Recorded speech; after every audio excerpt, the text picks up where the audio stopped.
Hey everyone, Mr. Clark here with a quick explanation of using SOHCAHTOA to find a missing side length. So let's get right into it. Looking at number 11, the first thing you're going to do is you want to label the side that you're given. So the 12, we see that's a hypotenuse, going to call that H, and then the side that you're trying to find, so X, we're going to label O because it is opposite from the angle that we're working with. So because we have opposite and hypotenuse, that tells us we're going to be using sine. That's a big step there, knowing that the two sides that you're working with are going to tell you whether you're using sine, cosine, or tangent. If we had the adjacent and the hypotenuse, we'd be using cosine. If we had the opposite and the adjacent, we'd be using tangent. So, just make sure the two sides you're using dictate which trig function you're going to be using. So setting up the sine of the angle equals opposite over hypotenuse here. We have sine of 21 degrees equals x, the opposite side, over 12, the hypotenuse. So this one, we're going to solve this like we normally would solve an equation. We have x divided by 12 there. We want x by itself, so we're going to multiply by 12 on both sides. Now this one worked out pretty conveniently, no matter what type of calculator you're using. X is going to be equal to 12 times the sine of 21, and you should end up with 4.3. Now, quick note, if you have a scientific or graphing calculator, you're going to type that in just as it's written, and it's going to work out perfectly for you. I definitely recommend that if possible. Now, if you're using the phone calculator, it gets a little tricky. You actually have to type in the 21 first. Then you're going to click the sine button, and it'll give you the sine of 21. You have to hold your phone sideways to get the option to use sine, cosine, and tangent. Once we get the sine of 21 crunched, then you just have to do times 12 at the end, and you'll get your answer.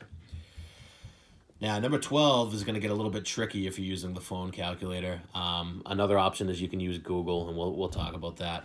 But anyways, so we have the adjacent and hypotenuse sides to 58. So we're going to be using cosine. So we set up cosine of 58 equals 5 over x.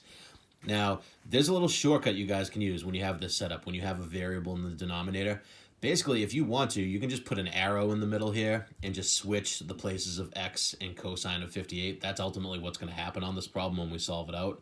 We'll end up having x equal to 5 divided by the cosine of 58. So that's a little shortcut you can use. And what that shortcut represents is basically we're going to multiply x over to the other side, because we don't like it in the denominator there, and then we're going to divide cosine of 58 back to the right-hand side. So see how they'll ultimately end up switching places. We'll have x, these cancel, and then it's equal to 5 over the cosine of 58.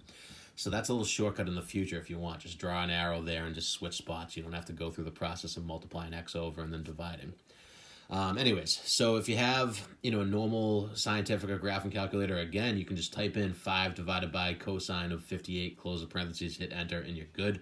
Now, this one can get a little bit tricky if you're using a phone calculator. You're probably going to have to take the cosine of 58 and, either remember that number or, use one of the memory options there. But anyways, one option you guys could use is you could literally just Google it. Like if you Google 5 divided by the cosine of 58 degrees, you'll get that answer of 9.44. Now you have to type in degrees. This all goes back to, being in degree mode or radian mode. So again, if you just Google 5 divided by cosine of 58 degrees, that'll get your answer there. Hopefully when we're all back together in person, we'll have nice calculators to use where we can just type this in as is. Finally, looking at 13, this one ended up being a tangent one because we have the side that's opposite to 62 degrees and the side that's adjacent to it. So we set up tangent of 62 equals the opposite side 10 over the adjacent side x. Again, you could use that shortcut with the arrow here if you wanted, but ultimately you're multiplying x to the other side, cancels here, and then we're going to divide both sides by tangent of 62. So again, 10 divided by the tangent of 62 degrees, if you want to Google that, you're going to get 5.32, or, type it in the manner that is required on your calculator. But anyways, those are the 3 answers you should get. Email me any questions.